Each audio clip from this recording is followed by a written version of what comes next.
Breaking news చూస్తున్నాం. పార్లమెంట్లో భద్రతా వైఫల్యం ఘటన కేసులో కీలక సూత్రధారి లలిత్ జూను అరెస్ట్ చేశారు పోలీసులు. పార్లమెంట్లోకి దూసుకొచ్చి కలర్ స్మోక్ షెల్స్ని వదలడంతో సభలో ఒక్కసారిగా అలజడి రేగింది. ఈ ఘటనలో కీలక సూత్రధారి అయిన లలిత్ జూ ఘటన తర్వాత రాజస్థాన్కు పరారయ్యాడు.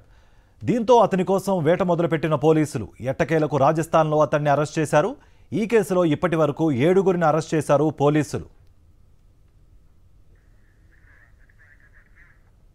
లోక్సభలో దాడి ఘటన కేసులో 6వ నిందితుడు లలిత్ జూ కోసం పోలీసుల వేట కొనసాగుతోంది. ఘటన జరిగిన సమయంలో అతడు పార్లమెంట్ ప్రాంగణంలోనే ఉన్నట్లుగా పోలీసులు గుర్తించారు. పార్లమెంట్ సమీపంలో నీలం అమోల్ ఆందోళన చేస్తుండగా ఆ వీడియోను లలిత్ తన ఫోన్లో రికార్డ్ చేసినట్టుగా తెలిసింది. భద్రతా సిబ్బంది వారిని పట్టుకోగానే నిందితులందరినీ ఫోన్లతో లలిత్ జూ అక్కడి నుంచి పరారైనట్లుగా పోలీసు వర్గాలు పేర్కొన్నాయి. అనంతరం ఆ వీడియోను పశ్చిమ బెంగాల్కు చెందిన ఓ ఎన్జీఓ సభ్యురాలికి పంపినట్టుగా సమాచారం. గతంలో లలిత్ తమ ఎన్జీఓతో కలిసి పనిచేసేవాడని చెప్పారు ఆ సంస్థ ప్రతినిధి నీలాక్షి ఐచ్. పార్లమెంట్ వద్ద ఆందోళనకు సంబంధించి తనకు వాట్సాప్లో వీడియో షేర్ చేశాడని, దాన్ని వైరల్ చేయమని మెసేజ్ చేశాడని వెల్లడించారు. దాడి ఘటనలో ఎన్జీఓకు ఏమైనా సంబంధాలు ఉన్నాయా, లలిత్ కాంటాక్ట్స్ తదితర అంశాలను కూపి లాగుతున్నారు సిట్ అధికారులు.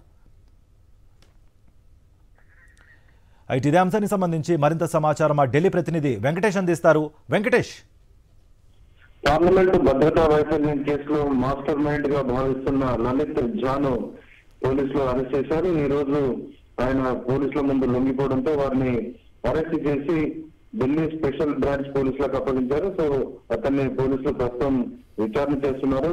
ఈ దాడి వెనుక, ఈ భద్రతా వైఫల్యం వెనుక ఉన్నటువంటి కారణం ఏంటి, దీనికి సంబంధించిన అన్ని అంశాలపైన కూపీ లాగుతున్నారు. అయితే ప్రాథమికంగా వస్తున్న సమాచారం మేరకు వీరి వెనుక ఎలాంటి ఉగ్రవాద సంస్థకు సంబంధించిన హస్తం లేదని చెప్తున్నారు.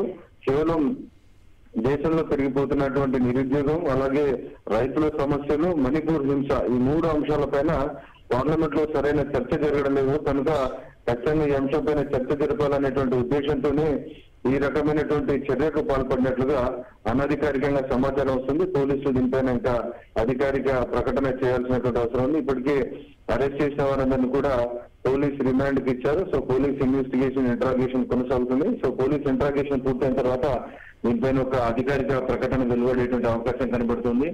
ఈ లలిత్ జా అనేటువంటి మాస్టర్ మైండ్ సూత్రధారి, కేసు సూత్రధారి, పశ్చిమ బెంగాల్ కు సంబంధించినటువంటి వ్యక్తి, టీచర్ గా పనిచేస్తున్నారు.